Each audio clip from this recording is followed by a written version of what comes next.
এই সংসারের সব থেকে বেশি সুখী কে? এবার কেউ বলবে সেই ব্যক্তি যিনি সব থেকে বেশি ধনী, যার কাছে সব থেকে বেশি ধন আছে, আভূষণ আছে, স্বর্ণ আছে।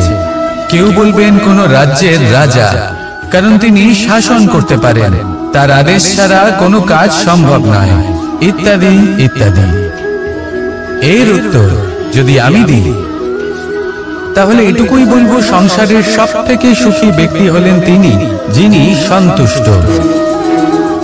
তার কাছে সন্তোষরূপী ধন আছে, যা তাকে সুখী রাখে।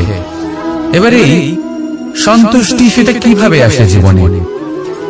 এটা আসে ধৈর্যের কারণে। ধৈর্যের এই অনুভূতি অত্যন্ত শক্তিশালী।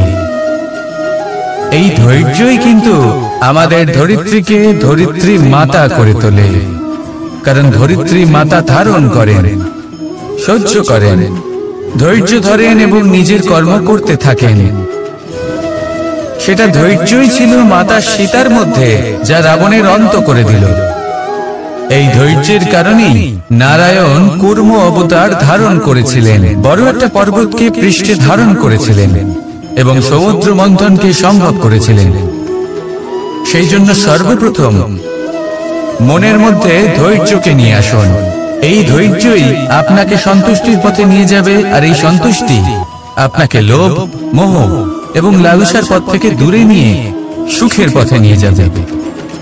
আর তখন এই মন প্রসন্ন হয়ে বলবে, রাধা রাধা।